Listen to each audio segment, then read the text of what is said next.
All right, welcome everybody to the Condo HOA Q&A here on YouTube today, July 21st. Happy to have you.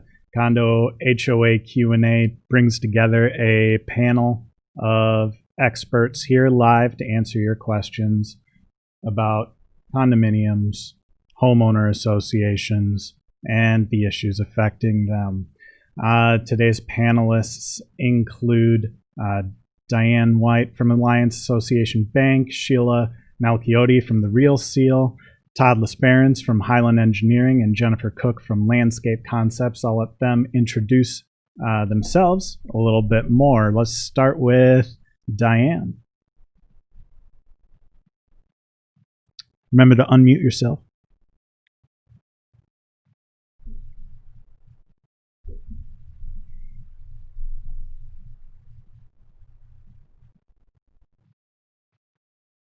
Oops, that flipped your camera.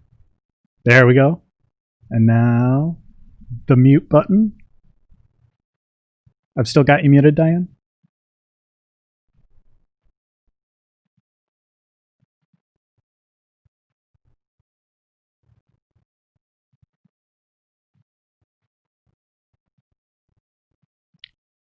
So that's still got you muted. Let's have Sheila. Why don't you jump into an introduction? Oh, no, there you are. There you are, Diane. Go ahead.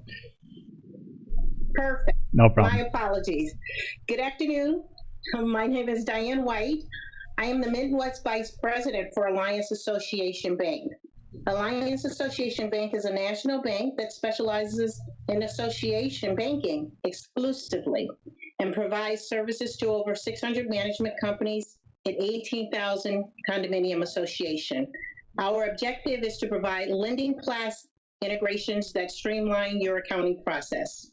I've been with Alliance Association Bank for 2 years.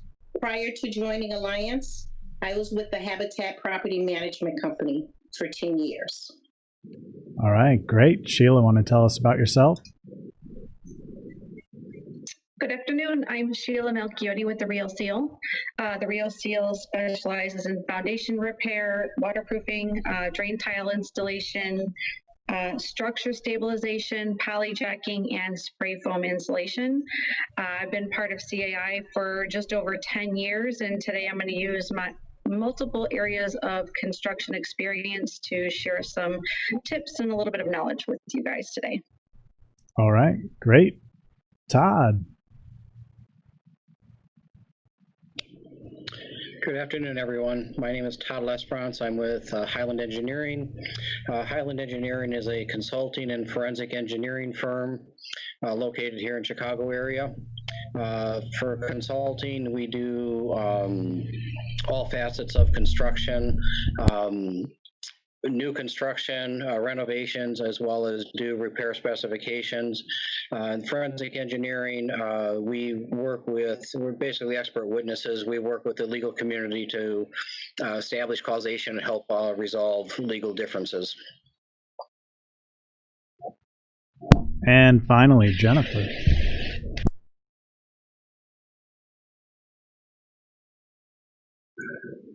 Good afternoon. I'm Jen Cook with Landscape Concepts Management.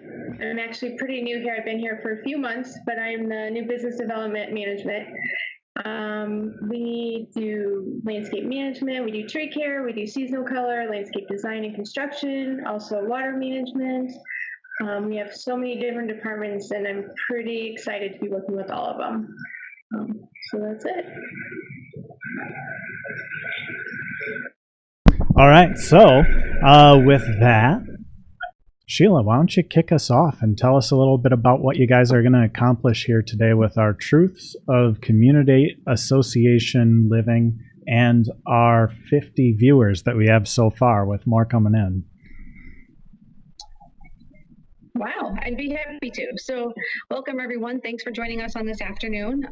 50 people, that's fantastic. I love to see all the involvement. So today we're talking about different truths in association living. And being on the contracting side, there's a lot of things that happen that are sometimes the responsibility of homeowners. They are the responsibility of the association. They take responsibility in regard to sometimes property management is involved. So today we're going to talk a little bit about the truths, some myths, and go into some realities of capital improvement projects, what to expect. So I'm going to kick it off with a little bit of communication and expectations. So us panelists got together and talked about a bunch of different myths that are out there. And the first myth that we want to talk about today is I can take care of it myself as a homeowner. So with that said, there are things that you're able to do as a homeowner. You are able to it is your property, you own it, but because you live in an association, there are areas in which that you have a responsibility to let the association take care of those things. So with almost all of the topics here we're going to discuss today, you're going to have to more than likely refer to your rules and regs, otherwise known as CCRs, your bylaws, all of those governing documents to ensure which ones are the ones that are important to you. But I'd like to turn it over to Todd. Just throw that out there really quickly. So when we're working on a capital improvement project, let's talk a little bit about setting of the expectations and communication. Oh, yeah. One of the things in capital improvement projects that I come across frequently is it needs to be done, but there's really a lack of understanding of what exactly it needs to be done. And that makes it difficult sometimes to prepare a proposal, an agreement. So what I would encourage the boards to consider is to, develop and think about in a little bit more detail what they would like to do, or possibly even hire a consultant to help them establish what needs to be done and how it needs to be done. That way, from that point on, everybody from consultants to contractors can understand what needs to be done.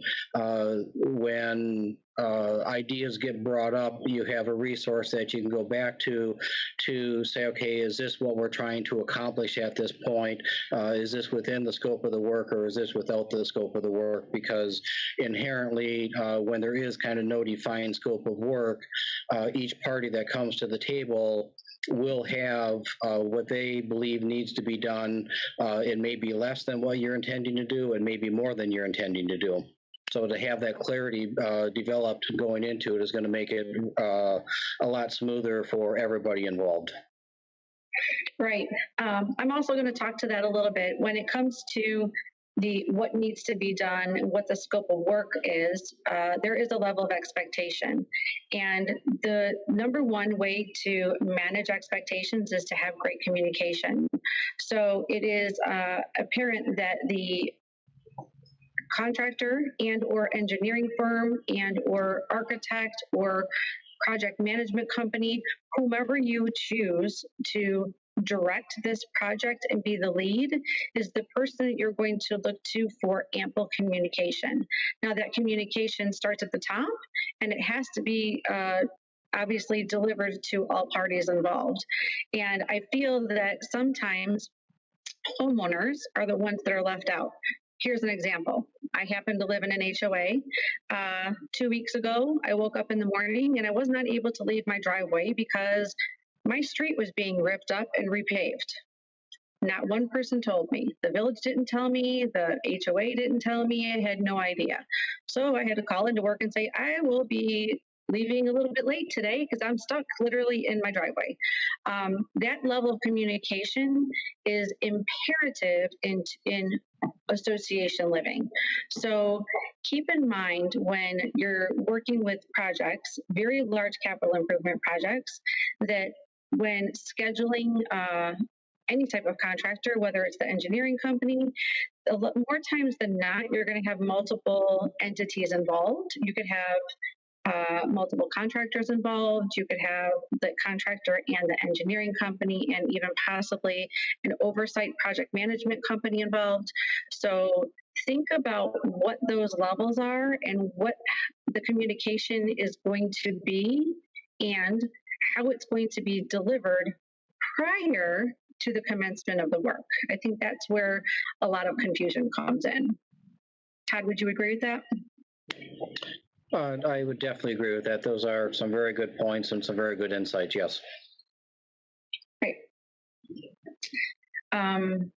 Moving forward, another myth that we discussed was the HOA or the condo association should take care of it. This is where some of my real estate background comes into play. Any of you may chime in if you feel necessary. So when getting into association living, there is a myth that, oh, the association is going to handle it. I don't have to do anything. And the reality of it is you are a homeowner, you are an owner, and you are going to have some sort of responsibility. Whatever that level of responsibility is going to lie in your governing documents. That will dictate what that level of responsibility is. But the myth that my association is just going to take care of it is exactly as it's stated. It's a myth. The truth lies in the fact that there are responsibilities as a homeowner, and it's your duty to know what those responsibilities are. Now that involves communication with your board of directors at the association. It involves communication with a property management company if you have one. And it also involves knowing what those documents are when you purchase the home, because those documents are given to you, and let's just face it, nobody reads them. So I would suggest making a cheat sheet for yourself. I've done that for a couple of my associations that I work with. You mean people don't read those before they close? I made the title attorney sit there for when we bought our condo.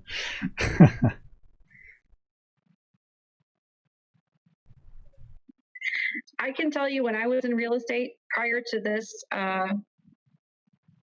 this organization that I'm with now, I had no clue what I was doing as a realtor when it came to HOAs. All I knew is that they needed an HO6 or an HO3 policy or whatever it is for their insurance, and pretty much told them that the association takes care of the snow plowing and the grass. That's the level of education that I had as far as that. You're not taught in real estate how to work with and sell those types of communities. So it was fuel by fire. I got into this organization, this industry, this level of community association, and I was like overwhelmed by the information that should have been shared, and would love to see a little bit more education in that regard. It's kind of sad, the lack of education that there is when it comes to in between real estate and association living. Also, just sharing the fact that the document is given to you. Let's face it, when you're closing on a home, you're worried about getting your twos. You're worried about your insurance and getting that taken care of. You're worried about possibly selling your previous home. You have all of these laundry lists of things to do. Probably the last thing that you're thinking about is reading your CCRs before you sign. Yeah, I think actually, as a point, when I closed, I remember that the only thing that we really looked for was to make sure that there wasn't anything that was going to affect our dogs. Level of importance, right? Yeah. Before purchasing this current home, we did not purchase a home because it was a townhome. And I called the management company and asked specific questions, only because I'm in the industry and I know to ask what questions to ask, and found out that if we had more than 2 cars in the driveway overnight, that we would get ticketed. Well, it was a 2-car garage and 2 cars in the driveway. That's 4, but we own 5 vehicles. We weren't able to purchase the property. If you don't know the question to ask, you're going to get slighted at the end. Hey, Sheila, real quick to piggyback off of that, I've noticed something I've also noticed is a lot of homeowners, they'll move in and they don't think much about the snow. And majority of communities have a 2-inch and up policy.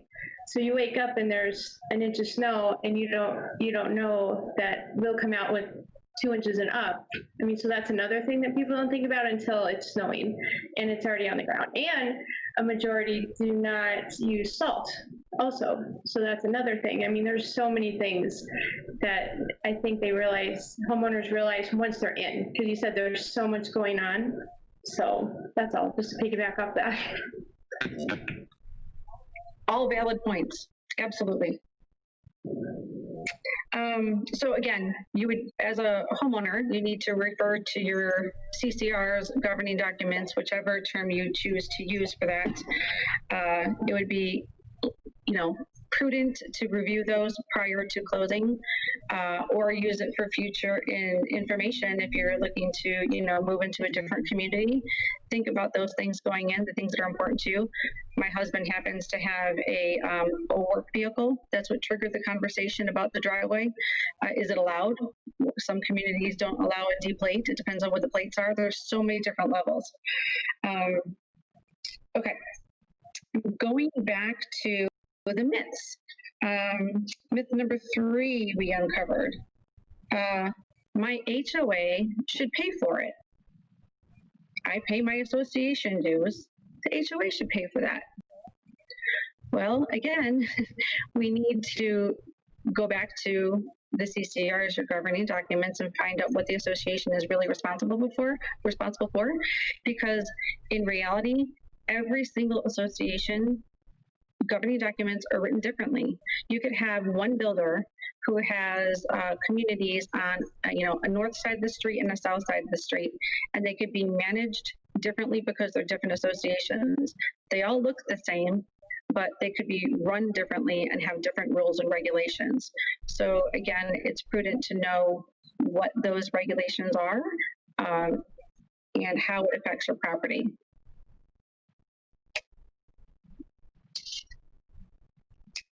Myth number 4. A builder should have built the structure properly, and it's not my responsibility.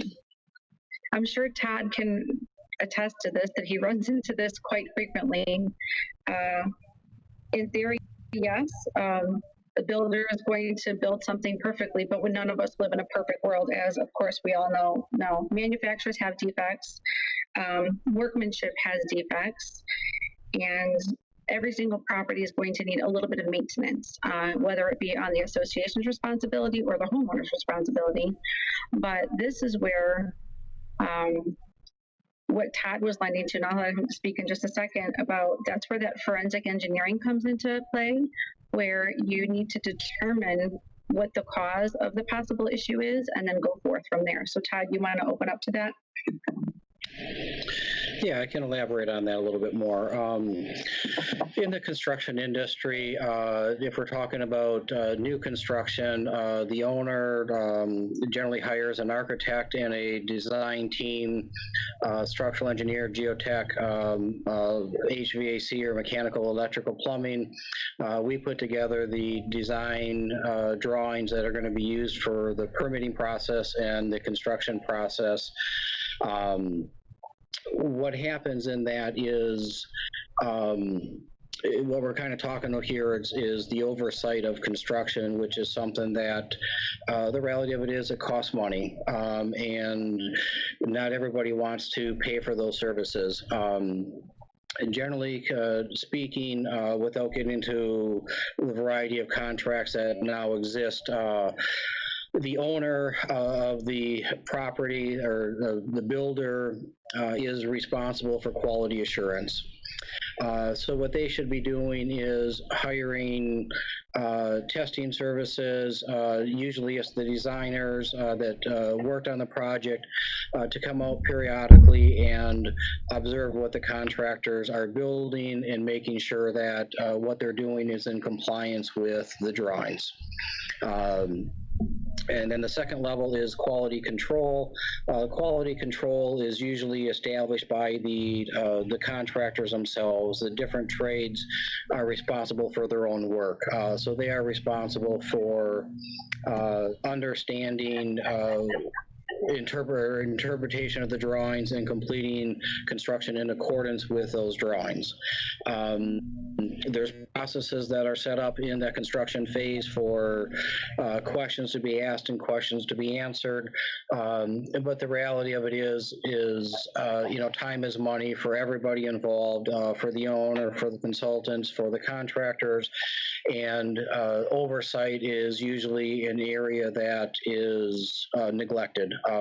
Permit drawings are required in order to get a permit from a village to build. However, oversight by the consultants is not required by the village. That is something that the owner would choose to participate in. And the other side of that is, I do get asked to go out on to do construction observations. It might be on a bi-weekly basis. It might be once or twice during a construction project. It's hard to go out there every 2 weeks or every 4 weeks or 2 or 3 times during a 9-month-long, 12-month-long construction process and really say that there's quality oversight of what the contractors are doing, because so much of the work is done and continued on, in a lot of cases covered up by the time we get out there and look at it. So for us to be able to go out there and look at it, for an hour site and observe, weeks or months of construction, there might catch some significant things, but there's going to be a lot of little things that may be covered up by that point, and we would not be able to observe or see just given the construction that is going on. Right. A couple of times you mentioned the expense of it. Diane, would you want to talk a little bit about the expense of what this would actually run for the association?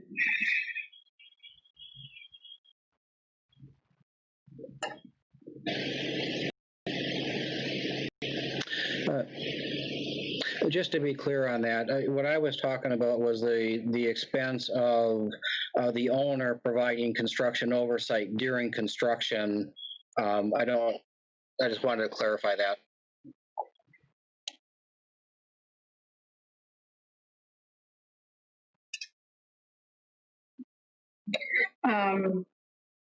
I don't know if Diane's able to connect. If not, we'll just move on. I'm sorry. Here I am. I'm so sorry. I didn't hear the question. Okay. No, I didn't know if you wanted to speak a little bit to the aspect of the investment on the association part with capital improvement projects and those types of things. Absolutely. The investment is definitely important, and large-scale capital projects can be daunting. And it's important for the board members to know the various steps that they need to go through in an effort to have the availability of fully financing these capital projects. And if I may, I want to take you through the board. First step should be contacting the association's management company and communicating with their attorney to determine what the process is as far as approval to enter into a loan. The second step would be in determining the right financing options. Are they going to take out a loan? Are they going to increase their assessments? What would be the best options for them to do? And the third is the implementation. Having a meeting with everyone, making sure that everyone's involved. To Sheila's point earlier, having that meeting to ensure what steps are we going to take? Are we going to raise our assessments? Are we going to adopt a special assessment? Or are we in fact going to take out a loan? And so depending on the decision that they make will determine what process they should take. Very well said, Diane. Thank you. That kind of goes directly right into the other myth that we uncovered, is that insert item here, as in this project can wait. It's not a priority. But then we also get into deferred maintenance, where deferred maintenance can turn become a capital improvement project, which would be more costly to the association as opposed to the maintenance of projects. The one thing that comes to my mind all the time, and Jennifer can attest to this as well, is that gutter cleaning. It seems like a really simple, easy, maintenance item. However, when gutter cleaning is neglected, the devastation to the property can be extreme. When gutters are not properly cleaned, the water overruns onto the property. And let me just give you an example. And here's the one that I came up with today. Bear with me. Okay. If you think about a roof, okay, a 1,000 square foot of roof in a 1-inch rainstorm, just 1 inch, has 600 gallons of water that comes off of that roof. So that is a lot of gallons of water. And where's that water going to go? Your gutter system is designed to take that water away from spilling over the edge of your property and onto your landscaping and to your foundation system. So when your gutters are not maintained and they're not cleaned, the water runs off and destroys landscaping, causes washout, causes drainage issues, and potentially foundation issues. So a simple maintenance, such as gutter cleaning, that could be what would be a nominal fee, or not very expensive, let's say, as opposed to re-pitching your landscaping, and Jennifer will talk to that, and doing foundation repair. Now you're talking more expensive items for what is called deferred maintenance. Jen, you want to expand on that? Absolutely. So I think maybe some of the homeowners think it's a responsibility for the gutter cleaning from the property management, but you just have to check with the association, because they may come back with you not taking care of that and charge you for refinishing the landscaping per se, if it's something that you should have taken care of. So I mean, there's a lot to it. It's something so simple, and you don't think about it almost sometimes till it's too late. So I think I would just check with them, see what you're responsible for, and it's just really important to take care of it. Like you said, deferred maintenance is not, it ends up being costly for you, for the homeowner, essentially. And in turn for the association. So Diane also mentions something about, do we special assess? Do we raise our assessments? All those types of things. So when you have extreme costly repairs, then if the budget is not sufficient, then you'll have to use some other type of method in which to recover the cost of those repairs, whether it's a special assessment or whatever. I am going to put a plug in for the Common Interest magazine. There was an article that lent directly to, it's called Correcting the Course, that was just published in our Common Interest magazine, and that lends to deferred maintenance and special assessments, and whether or not you should be increasing your assessments per year. So if you haven't read that article, it's a great short article about that topic just on its own right. Little plug for our magazine right there, because it's amazing. Any other introduction on that topic? I do. I know you brought up like the gutters and how that affects the landscaping. I see this a lot in a lot of different aspects. Along with the gutters, if they're not cleaned out, you get ice damming, which is during the winter, usually after when it warms up a little bit, water backs up from the gutters inside the residence, which causes interior water damage. And again, it's a maintenance issue. You get the gutters cleaned out, and I'm not going to say that ice damming doesn't occur if the gutters are clean, but it helps it out. Roof is a common area where I see problems where roofs, people don't walk on them. We take them for granted is the way I'll say it.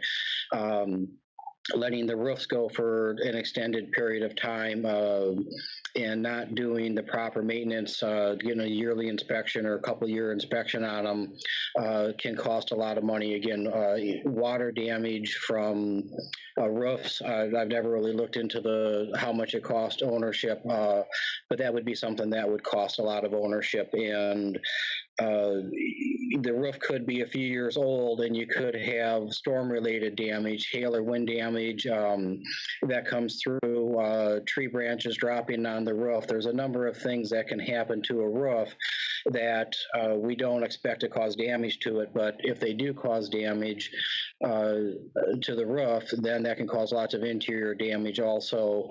It leads to headaches with, whose responsibility is what. It leads to headaches with insurance companies, the insurance company for the association, the insurance company for the unit owner. It can become a real problem. Even just drainage off of roofs, I've seen that where the water drains off a roof in a particular area, going back to kind of the gutter, and the gutter overflows, and it can cause damage where you're not expecting it. An area that kind of goes along with this would be painting and taking care of exterior wood. We see a lot with weather, just deterioration. Things get old. Then they start allowing water entry into the structure. It's another item that is, relatively simple maintenance, but yet can lead to a major capital improvement if not done correctly. Exposed steel, like structural steel, like hand railings, can cause the same thing. Exposed concrete for like balconies and stuff like that. Those are all issues that if not maintained properly, can start to cause substantial damage. It doesn't seem like a whole lot when you have some broken concrete around the handrail post, but when water gets in there over the years and freezes and expands, and then it gets down and through, it gets into the steel reinforcement. The steel reinforcement starts to corrode. Those issues can become large capital improvements that nobody is prepared for.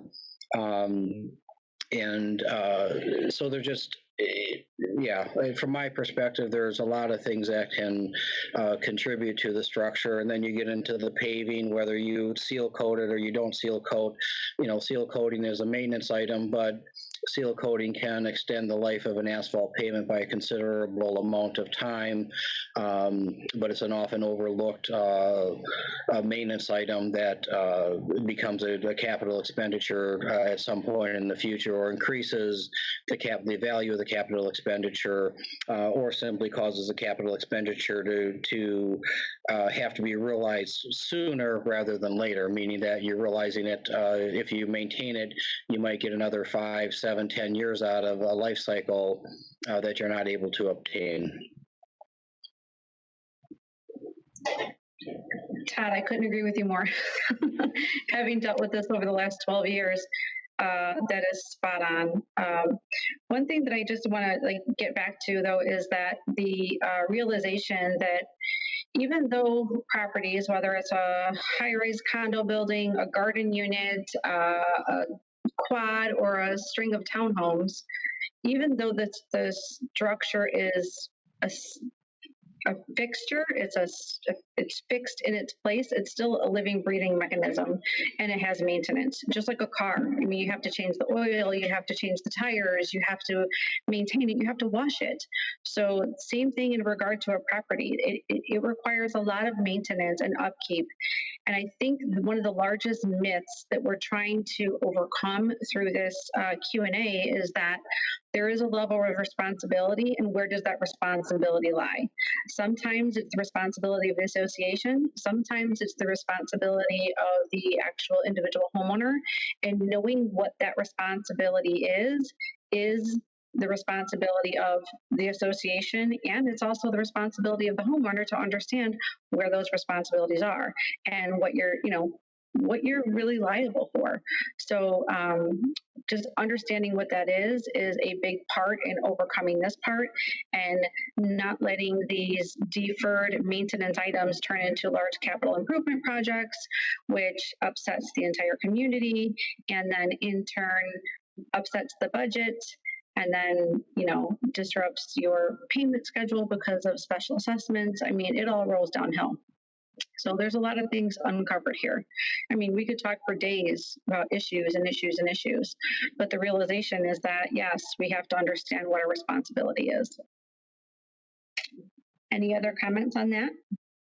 Sheila, this is Diane. I think I want to add to that. Your point is extremely valid, and very oftentimes people are moving into associations thinking that, this is going to be carefree living, and come to realize that, there's a great deal of responsibility, and very oftentimes they feel that once they realize that there's a board, they feel that they do not have a voice. And I think it's key to understand, once you move into the association, because you have the responsibilities, the onus is on you to attend the board meetings so that you stay abreast of what's happening and how your community is being governed. But more importantly, you take an active role so that you too are engaged in maintaining the overall property value of the largest investment you may take on. So true, Diane. And that actually that's one of our myths, is that as a homeowner, I'm okay with other people's decisions or the decisions of the board. I don't need to get involved. That's a myth. You just hit the nail on the head right there. You need to get involved as a homeowner if you so choose. If you're not okay with the decisions of others, then speak up and get involved. I am going to put a little plug in here for CAI, is that we have at CAI a fantastic education program for homeowners and board members. It's called the DECAL program, and that is different levels of education to give you knowledge on what it takes to run your association, whether you're a board member or even not, just as a homeowner, what it takes to be, an association. So CAI has a lot of education around that. And then there's always these forums as well. Lots of different areas to get information from.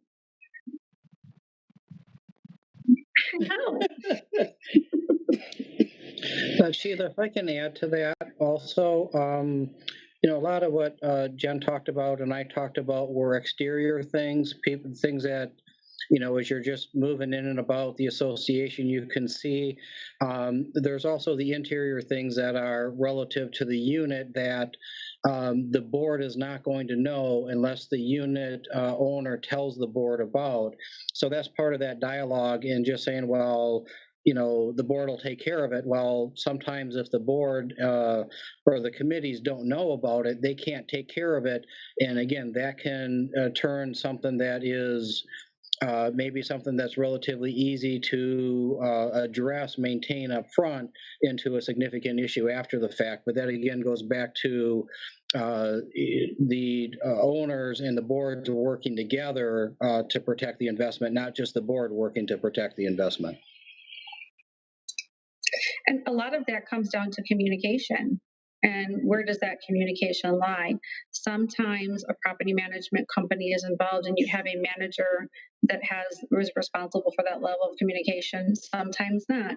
So it's also about knowing what level of communication is there, what is required, and how to facilitate it. Just ask the question, who's responsible for what and how do we make this happen? Being a silent owner really doesn't do anybody any service if there's issues, because those issues will fester. And like Todd said, it's just going to turn into something that, it's going to be larger than what was intended because someone kept quiet. So to follow up on that, or to piggyback on that, sometimes I know when we're out doing communities, we'll have homeowners come out and they'll stop our guys and say, hey, can you do this real quick? Can you do that? And while we really, really want to help everybody out, we just can't. We usually everything has to go through the management company, because sometimes we don't more times than not, we'll say, sure, we'll do it. And then it comes back on us. We shouldn't have done it. So we've learned we have to redirect. You have to go through the management company, for any changes you want outside. It's interesting how many things you have to go through the management company for.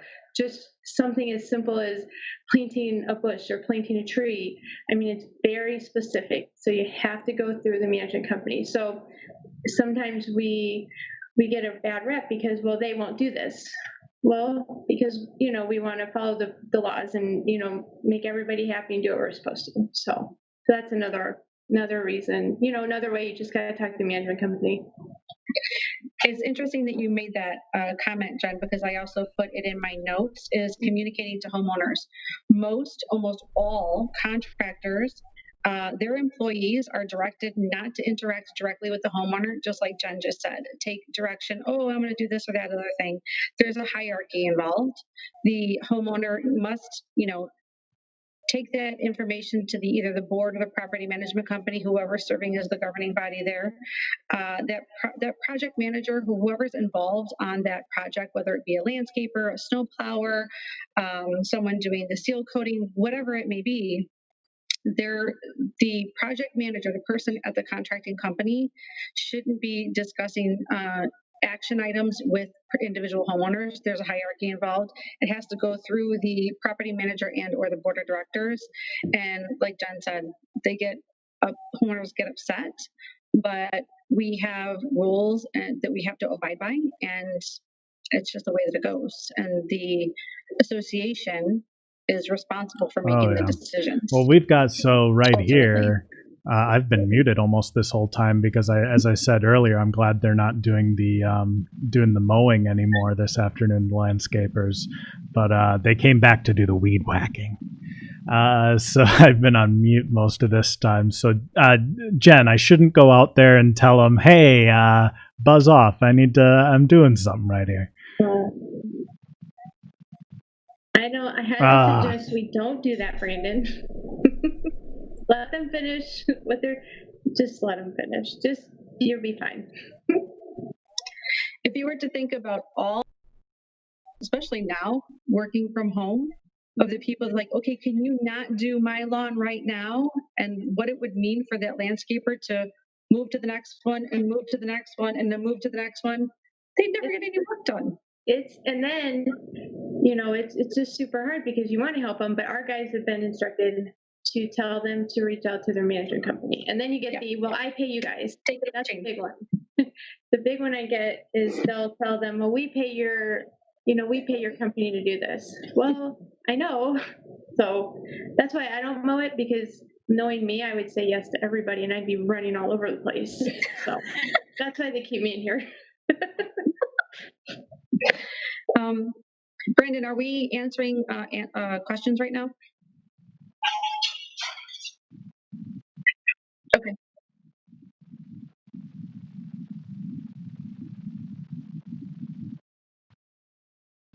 Okay. Okay, perfect. Just want to make sure I'm not skipping anybody or leaving anybody out.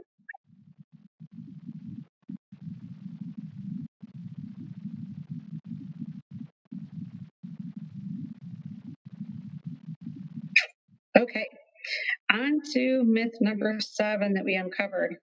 There should be enough money in the reserve for this. Doesn't the board put money into the reserves? Diane?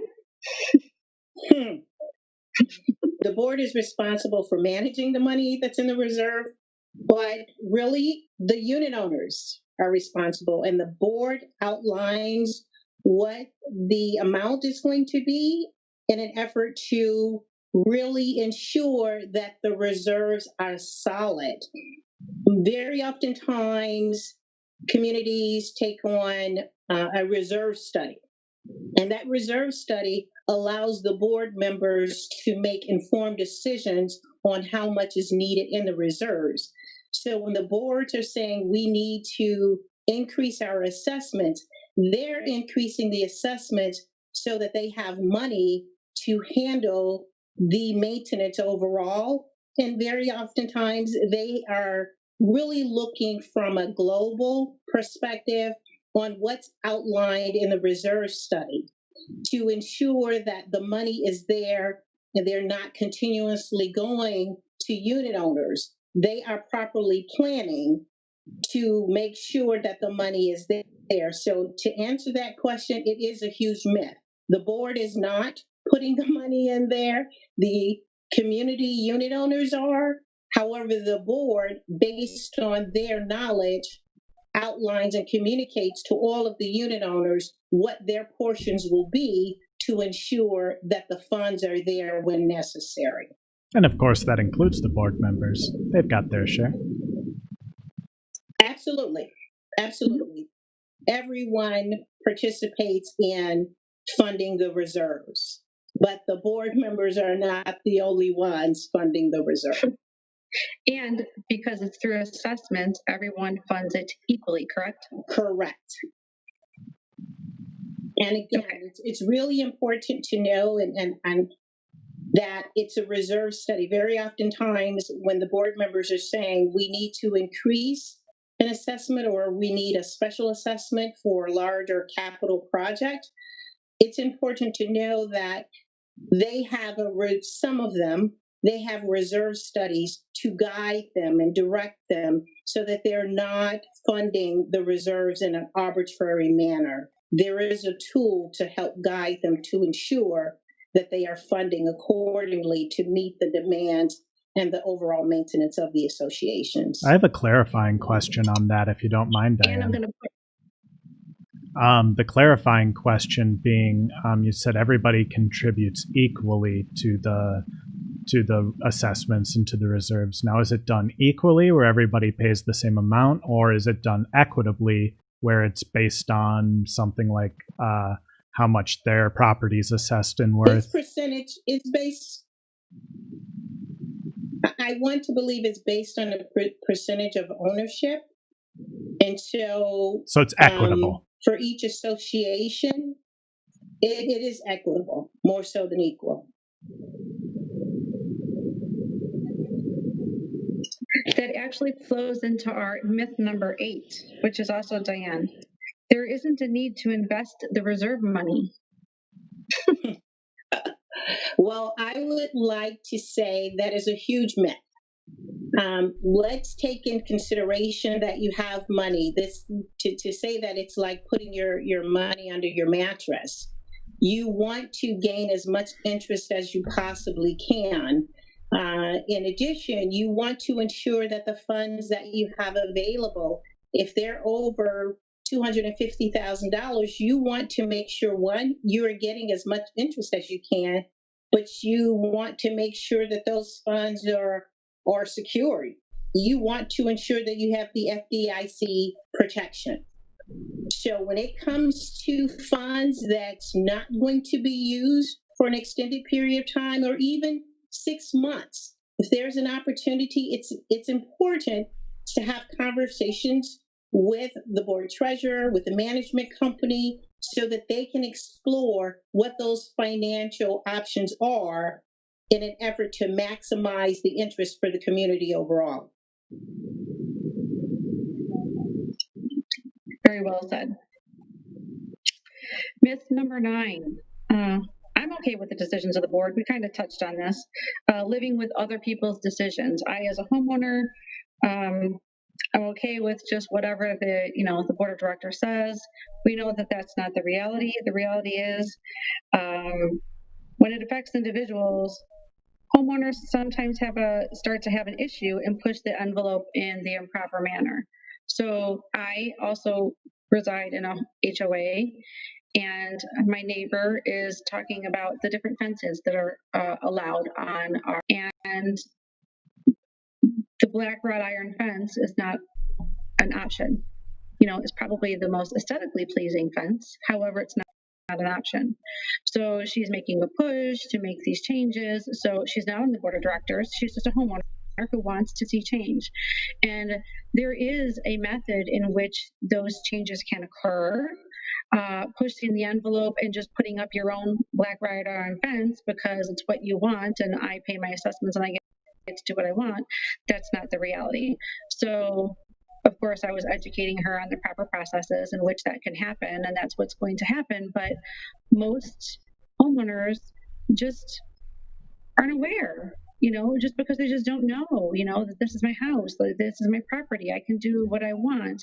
And, or the board of directors and, or the association have made these guidelines and I'm okay with that. Maybe you're not. Maybe you need to get involved. There are the different levels that need to happen. Sometimes an attorney needs to get involved with many of these topics. An attorney would need to get involved with, but you have the right to do so. Just because you're in an association, you are not without rights. So I think that is maybe another myth. Any further discussion on that? I bet she's really happy you're her neighbor right now because you're telling her all the stuff she doesn't want to hear. She just wants the fence, is that right? Well, she wants the fence, but she wants to do it correctly. So she reached out to the board and she reached out to the association and she's taking all the proper necessary steps. She's not one of those homeowners that just went and put up the black wrought iron fence because she wants it. And here's the funny thing. The association uses a black wrought iron fence in the common areas.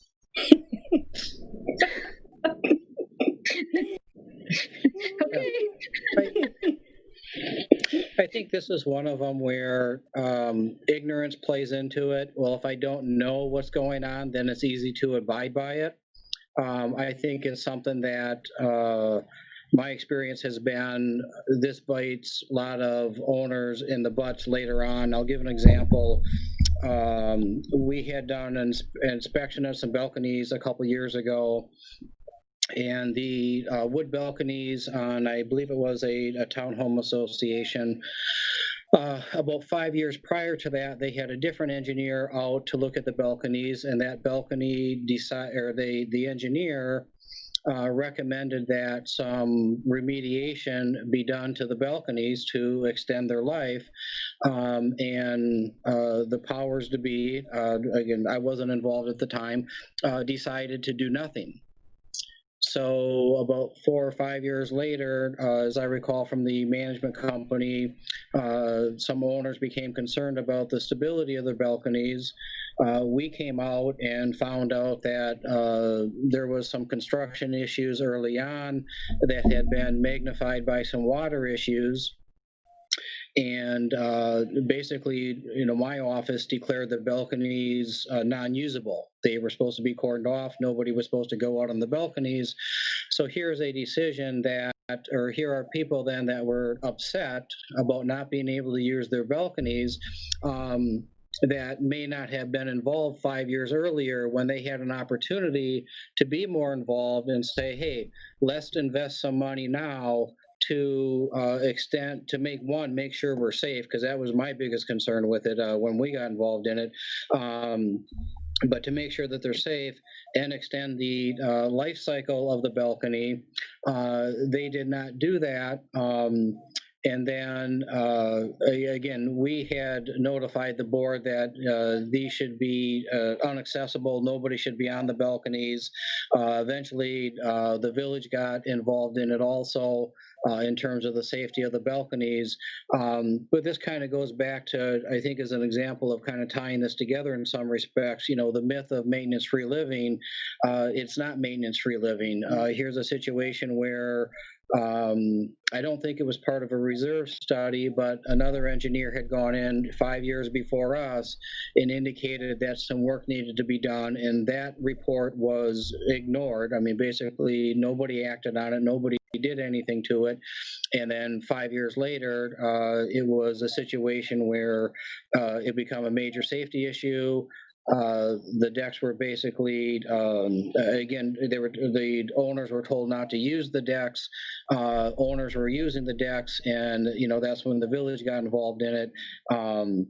But there's, I think, a perfect example of what we're talking about is the maintenance-free living, people not being involved. They didn't know what was going on, or they chose not to deal with it, and then it became a huge capital project, and one that in essence had to be done immediately. There was no planning, there was nothing. It just had to be done and done right now. Tom, that is one of those stories that I need to collect on the Common Interest podcast. So I say that anytime that I hear a really great story about a community association, and I'm just picturing obstinate homeowners going out on their balconies like, whatever, I'll do what I want. This is my balcony. I can stand out here.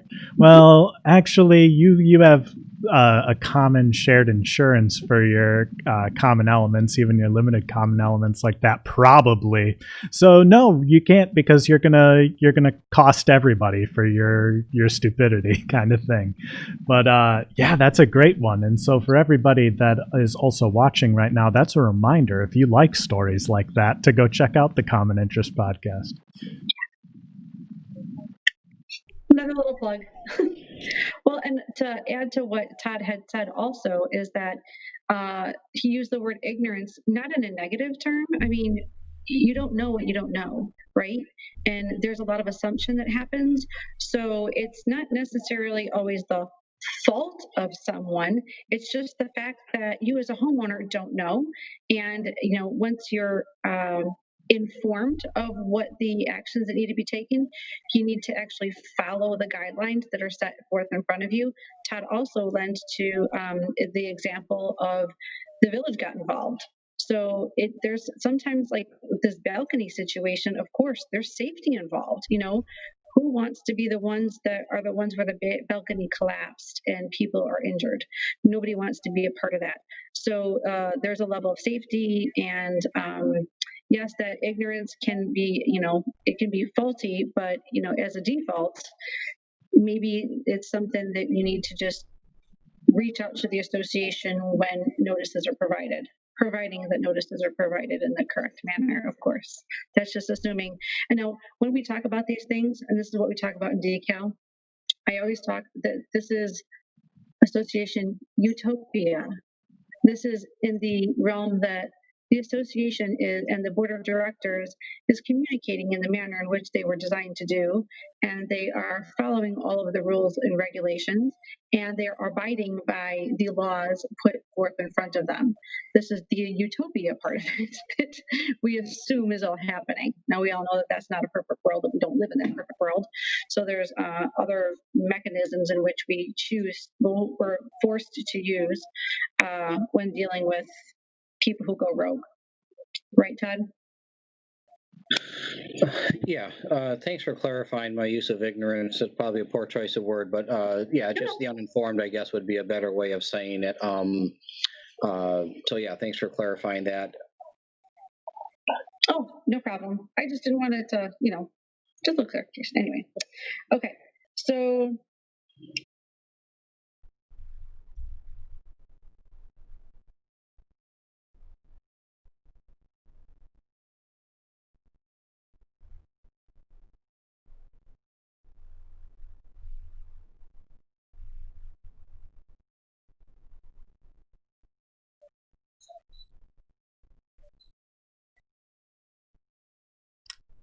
Guys, I don't know if you noticed that I dropped out of the call, but my internet was lost for a minute. So I'm very sorry, but if you could go back maybe about 2 minutes in your discussion.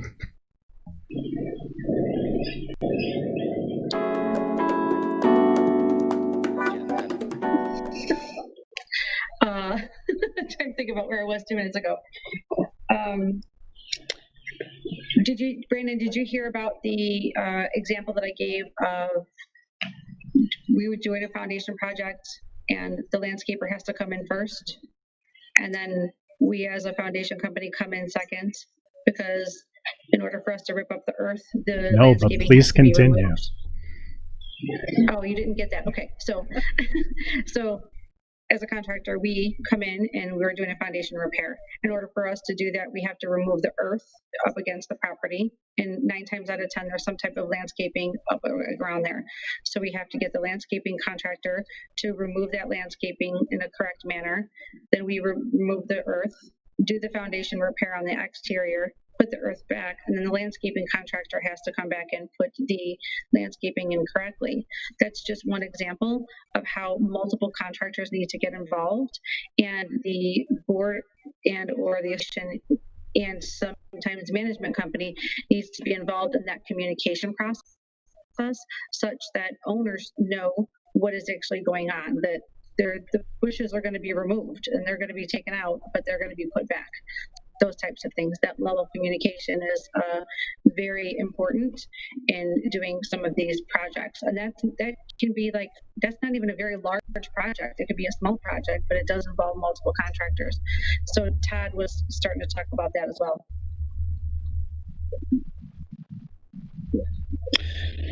Actually, I'll let Jen had some comments before I started to speak. I'll let her, if she can remember what she was talking about, participate in that.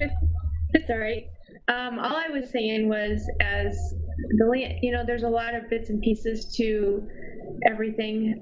That's why it's a really good idea to go through your management company, obviously, because you don't realize how many little things there are. Like, you need permits for things. We'll need like NICOR or ComEd to come out and tag things where things are. So, I mean, there's so many moving pieces that we have to lay out everything. I'm trying to think what I was going for. So something as small as if it's in the wrong spot, even by a couple inches, we're going to get dinged. That's why it's super important for us to know exactly what's going on. That's why it's important for us to communicate with other contractors, which we've done. We just work together to get the project done as smooth as possible. Make sure we have everything in a row. So that's kind of what I left off it. Sorry. Hope that was everything. And then Todd, you were talking about not all the times that there's enough for a general contractor to be utilized. Correct. If some of this is a repeat, I apologize. I wasn't able to hear Jen talking. So, but what it goes back to is with both Sheila and Jen were talking about is having multiple trades involved in the project and who's coordinating that. And that, I'm going to say, kind of goes back up to, the discussion that I had, or the early part of this is, in hiring a consultant, make sure that you think about this process, because when I get involved in some projects, that's a question that I ask the board frequently is, okay, what level do you want the drawings taken to? And this is one where it's often overlooked is, I can just put out a set of drawings for something that Jen might do, say a segment or retaining wall on the site, and it doesn't involve all the trades that are in it. So if Jen doesn't include those, then what happens is the board gets hit with, they think they have an all-encompassing price, I guess is what I'll say. And I keep referring to it as the board, but the property manager, the board, think that they have an all-encompassing price when they don't realize that other trades are involved. And it goes back to, Sheila, what you were saying early on, it's about communication. If the design professionals, consultants aren't communicating that to the property managers and the boards, and the contractors aren't conveying that to the property managers and the boards, all of a sudden we end up with, hey, I've done this work and now I got to wait for somebody to come and do work, but there's nobody lined up to do that work. I'll take a project that I recently, finished up the design on. It was a failing retaining wall in a completed development, I don't know, probably 20, 25, 30 years old. And in order to get in and replace the retaining wall, you had sidewalk that had to be replaced, fencing that had to be done to protect the area. There was one light post, so that involved an electrician.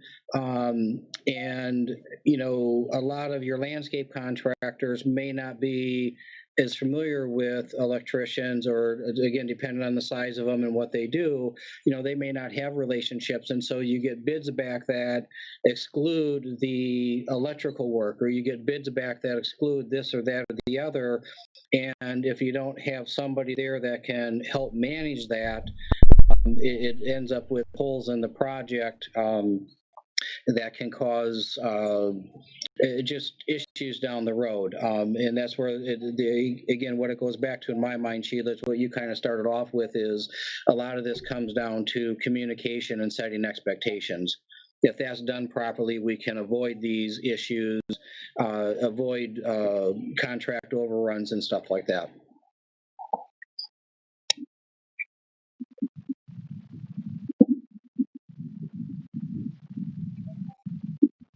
Are you there, Todd?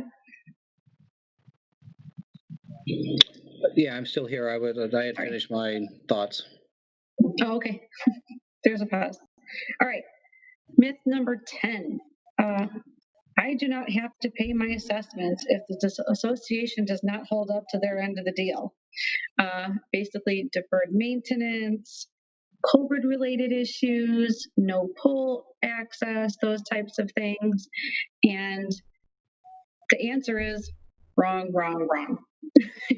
You are responsible for your assessments regardless of what is happening. Now, if you have an issue with things that are either deferred maintenance or not the end of the deal, let's just call it, there are methods in which you can take that as, elevate it, usually used through the use of an attorney, but that does not mean that you are no longer responsible for your assessments. And I'm going to turn this over to Jen because she has an awesome story. We were talking about this yesterday. So yours truly may have been one of those who did not pay her assessment because she was really upset at something that they were not fixing. And it went a couple months and I was not happy. I mean, I was just not happy with it. And I figured I'm not paying you guys because you're not doing your thing. Well, let me tell you, the association basically put a lien on my house and I had to go. It was the biggest nightmare of my life. So if anything, I just pay the association fee. It can't be that much. It's not worth all of that because literally I think it was over a garbage can. I can't remember, but it was because I was not happy and I was upset and the way they handled it, I didn't feel was right. So long story short, I would just pay the association fee because I think that ended up costing me $2,400 and it was not. If I should just paid the $200, they are not messing around. I think that they truly, I don't know what it is. Yeah. Okay, never mind. Go ahead. Continue. Good. But I would just highly recommend just pay the association fee. And then, like Sheila said, if you need to contact a lawyer if it's that bad, or calmly talk to them. I've grown since then, so I learned to actually communicate better. And I had no idea what I was in for, but definitely I learned my lesson. Just pay the association fee because honestly, I think they're worse than any bank. They are fast and furious when it comes to that stuff. And they win all the time. Well, they were fast and furious and they were in the right. Well, and they were in the right. Anyway, it is what it is. I'm sure they were in the right, but it was $2,400 costly. Just fine, I'll do the stupid garbage can thing. Just do it. Well, and the reality of it is, it's easy to get upset, right? It's easy to get spiteful, and it's very easy to want to stick it to them, let's say, right? Yes. But in the end, it's really not worth the time, the hassle, the aggravation, the stress, and namely the cost that you had to put out for because you were I'll be honest. So there's a follow-up question to that for Jen from the chat. Okay. So whether or not are you talking about regular assessments or special assessments? And I think in your case, it was probably a regular assessment. Yeah. But maybe Diane would be the one that can answer this. Does it matter between the two? Can you be a conscientious objector to either? Absolutely. Thank you. Great question. when you sign on into an agreement, it's basically an agreement with you and the owner. Really, at the end of the day, that agreement holds you responsible for paying investments as well as your special. So the option to opt plus something isn't being even an option. So here's another thing that I don't know if anybody realizes because I went through it. So we wanted to rent out the townhouse because we had new ones long story short. Because I didn't, they rented it out to give back. It was big to do. Everybody hold on for just a minute. I have a choppy audio connection. I'm going to disconnect, come back on.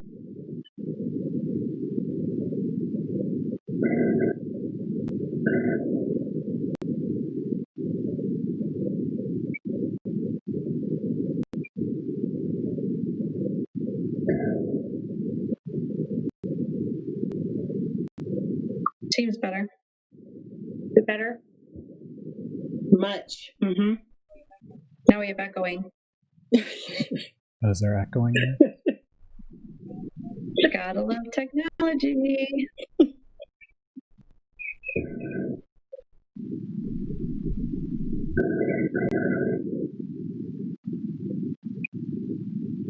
Brandon, do you need any of us to speak a little?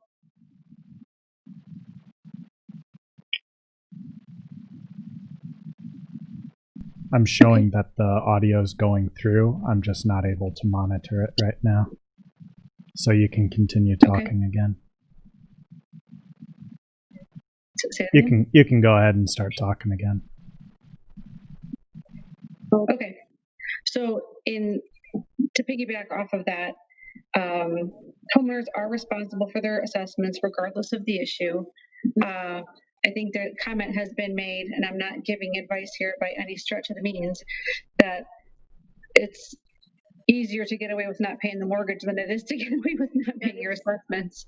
It's not by any stretch any advice, but it's really important, and the association does have the authority to take action upon a homeowner for delinquent assessments. So they changed the locks on the door and they literally rented out the townhome to recoup their losses. Wow. So I mean, I don't know if a lot of people know that they could do that because I didn't think they could do that either until they did that. So there's a lot that I learned, and I've grown since, just for the record.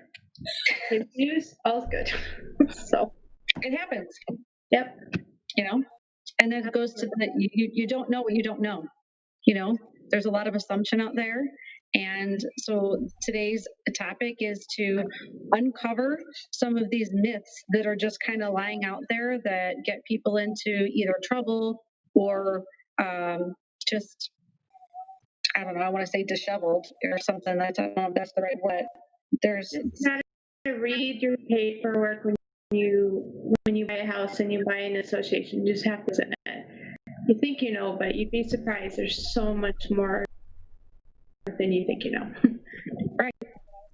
Like the one that I was going to get into.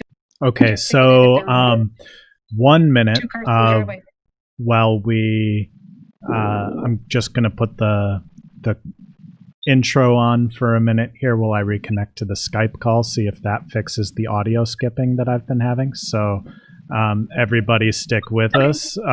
We'll be back in 2 minutes. Do I need to dance?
right, everybody, we're back. Hopefully the audio skipping has been resolved. So let's move on.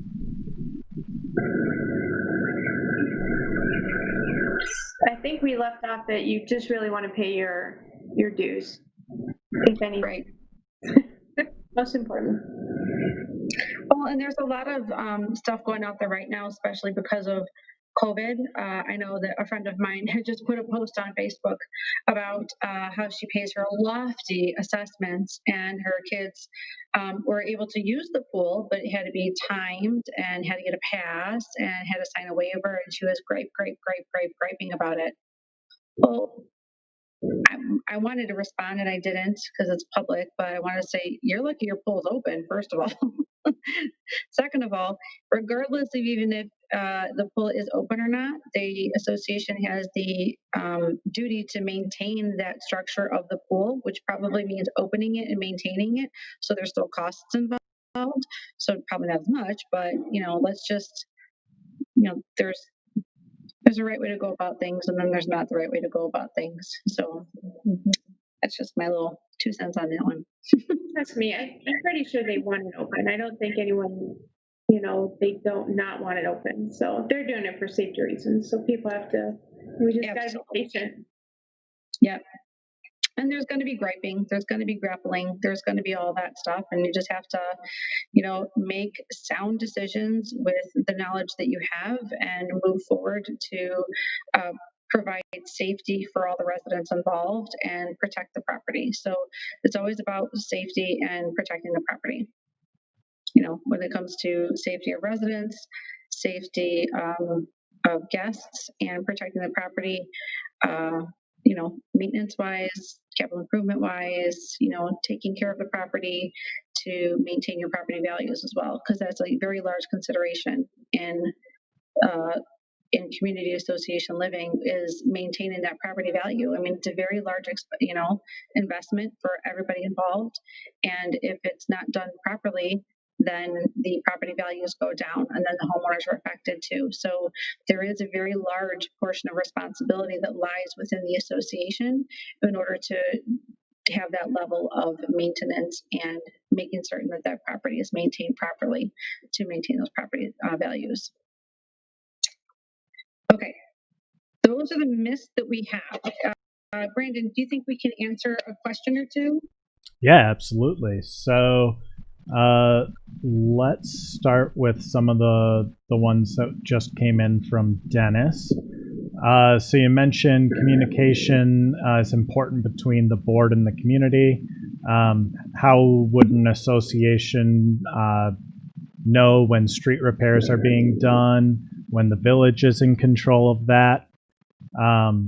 And his example being their village is planning on street repairs this year, and people received letters notifying them, but they didn't send anything to the property manager or board.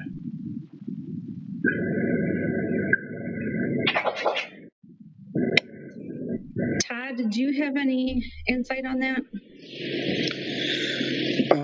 I want to ask Brandon to repeat the question, because it sounded like the communication occurred between the village and all the street addresses, but the village did not communicate to the association directly or the board directly, nor did the village they reach out to the management company. Is that a fair restatement of the question, Brandon? Absolutely, it is.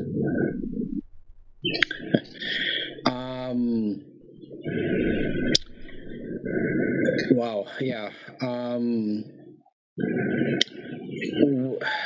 When you bring an outside agency like the village involved, I don't know. I wish we actually had a manager, because I don't know how the village communicates. From personal experience, the village communicates with the residents that I don't know that they would communicate with the board or with the manager on that level. I don't know how to. I don't have an answer for that one, I guess, or any input into it. Unfortunately, I do not either. Sorry, I apologize.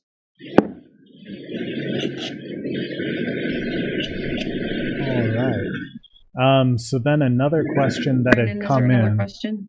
Yeah, Nobody so has answered. Sorry. as a reminder for everybody, if you have questions for the panel, go ahead, leave them in the chat, and we're in our Q&A section right now, so we'll try and get to them. We have Betsy saying the board members should have received the same information as the property owners, and so that would be how they'd have been notified. But then also that the village doesn't notify the manager unless the manager is on site. That's coming from Candy. Thank you, Candy. Thank you, Betsy. Thank you. That's helpful. Yeah. A question that we had earlier from Matthew, what if the board always goes against the other owners, including making changes to meeting notes after owners' meetings? I'm thinking this might be a question that that might need to be addressed to an attorney at one of our live legal updates in the future. But I think if there's anything you guys might have insight on there, that might be helpful. I mean, I don't have any insight into how to resolve that other than just say that stay involved, and the board members will be reelected or elected at some point in the future, and if you want change, that's your opportunity for change. 100%. Homeowners do have a voice, but that voice needs to be heard, and there are methods in which that voice can be heard. So know what those methods are, in which, like Todd said, upon election time, that is a great time to make your voice heard and to possibly make some changes. All right. So I'm going to say a thank you here to the event sponsors for today, being Alliance Association Bank, Landscape Concepts Management, and Property Specialists, PSI. Our annual partners have been so great this year as we've been changing a lot of our events from in-person to being virtual, and it's a big change for us. In most cases, we have more people coming to these virtual events than we get in a room for a lot of other things that we have going on, and so I'm just so grateful that things have been working out like this, and I think I've yet to have one of these online things go perfectly without some kind of interruption, but we always get it worked out within a few minutes. So I'm glad that you guys have stuck with us here today. If there's no other questions, I haven't seen questions in the chat for a little bit. So how about you guys give us some closing thoughts? Who wants to go first? I'll go first. I want to say thanks, Todd, and thanks for all of those who participated. This has been a great forum. I think during this time, it's really important for associations to know what their options are when it comes down to selecting vendors and knowing what their financial institutions are going to be in an effort to properly support them from a financial standpoint. Everyone on this call is committed to servicing the associations.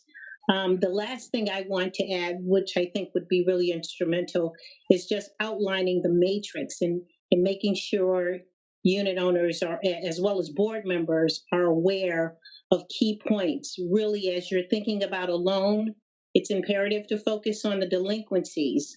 Most financial institutions, the maximum is 10% of delinquencies.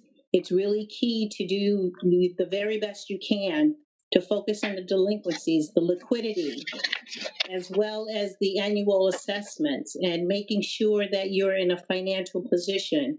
However, connecting with the management company as well as the board members, reaching out to those associations and trying to get at least 2 term sheets so that your boards can make an informed decisions and obtaining the best interest rate for your community. Thanks for the opportunity today. I can go next.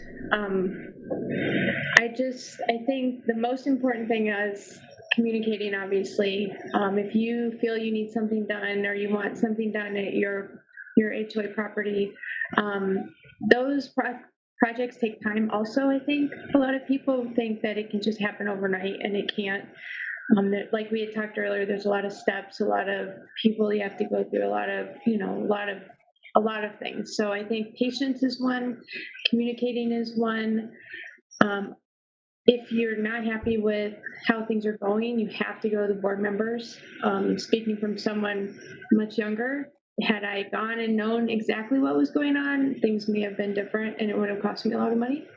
So that, but it's just being involved. I think being involved in your association is really important. Going to the board meetings, even if you can't make a board meeting, I know they do minute meetings. I get them in my association all the time.